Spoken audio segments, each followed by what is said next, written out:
Dolisie, capitale de l'or vert, troisième ville du Congo-Brazzaville, plus de 200 000 habitants, est située dans le département du Niari. Cette ville, comme bien d'autres dans le pays, subit de plein fouet les effets de la double crise économique et celle toute récente du coronavirus. L'impact est tel que les sociétés se sont mises à fermer les unes après les autres. Un effet dévastateur sur la ville et ses environs. Malgré cela, des entrepreneurs font de la résistance intramuros. C'est le cas de la Veuve Nzaou, qui tient l'un des plus anciens restaurants de la ville. Après le déconfinement, en tout cas, ça ne marche pas. Les gens qui viennent, c'est des étrangers qui quittent Brazza, Pointe-Noire, mais les gens sur place, ils ne mangent pas au restaurant. Depuis ce matin, aucun chat, pas de clients.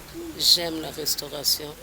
Comme j'ai pu faire que la restauration, donc je mets mon cœur. Il y a beaucoup de difficultés. Et quand ça ne marche pas, il y a beaucoup de taxes. Les impôts, les droits d'auteur, le commerce, les travailleurs à payer, l'électricité, l'eau. Tu t'en sors pas.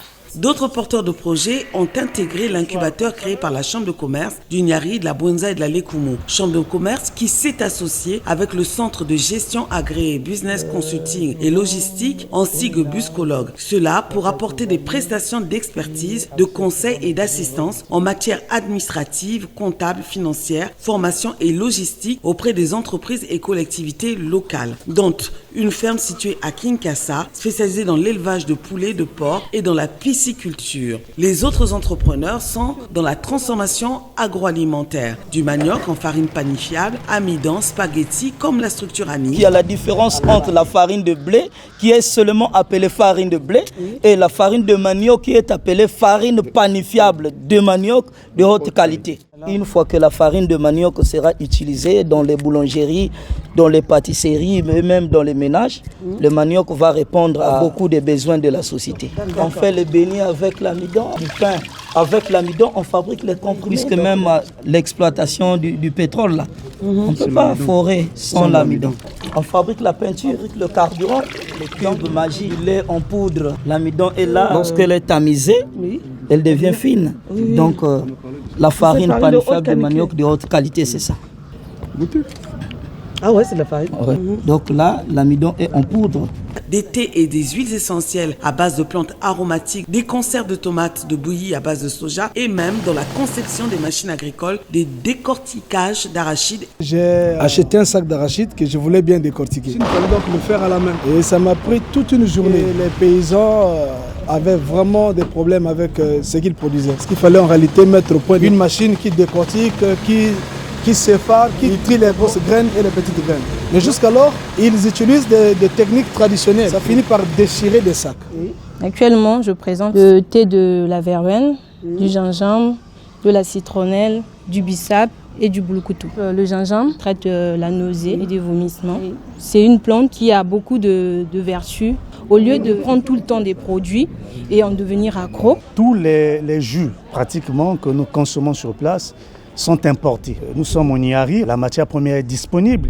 On a assez de fruits, pourquoi ne pas se lancer dans la transformation? Et nous nous sommes fait former en ligne. Ces formations ont été sanctionnées par des certificats. La gamme est très variée. Notre capacité de production actuellement est encore très limitée. Nous produisons de manière un peu artisanale et à échelle pratiquement domestique, bien que nous ayons le savoir et la compétence, mais nous sommes limités à cause des équipements. Si vous remarquez, ce sont des bouteilles des entreprises qui produisent sur place que nous récupérons. Notre rêve, ce serait inverser la tendance de l'importation, produire abondamment, inonder le marché congolais de nos produits. Par exemple, de la viande à base de soja en remplacement à la viande animale pour les végétariens. La tomate que nous consommons, ça vient toujours de l'extérieur. Pourtant, nous avons tout ce qu'il nous faut ici. Et j'ai fait des expériences. Il fallait surtout maîtriser le processus de conservation, puisque ça, c'est des produits 100% bio.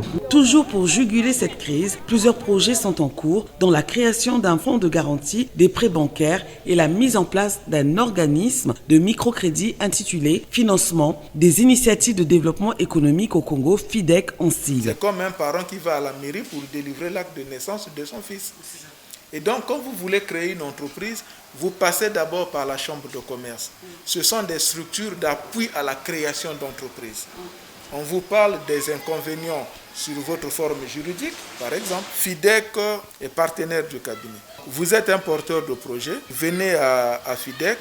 FIDEC vous oriente vers la chambre de commerce pour votre immatriculation. Il vous oriente au cabinet pour l'étude de votre dossier. Et donc, une fois que le cabinet a étudié votre dossier, a validé, on ne vous demande pas un titre foncier, on ne vous demande pas une garantie financière de 10, 15 et 20%, non. FIDEC finance votre projet, sans pour autant vous remettre à main propre de l'argent. Et quand on a étudié le projet, on sait qui sera fournisseur de ceci, de cela, okay? Et on libère directement les fournisseurs. Vous avez un contrat d'assistance en gestion avec le cabinet. S'appuyant sur tous ces projets, le président de la Chambre consulaire a ainsi obtenu des partenariats avec des investisseurs turcs via l'ambassade du Congo en Turquie et avec l'ambassade d'Inde au Congo. Ceci pour préparer de futures rencontres en B2B ou en B2C avec les entrepreneurs congolais. La diversification de l'économie nationale ainsi que les initiatives qui permettront de sortir le Congo de cette situation de crise qu'il traverse ne peuvent être qu'encouragées. Pour cela, le rôle des chambres consulaires dans les départements est très important car ces dernières permettent de trouver des solutions adaptées aux structures locales.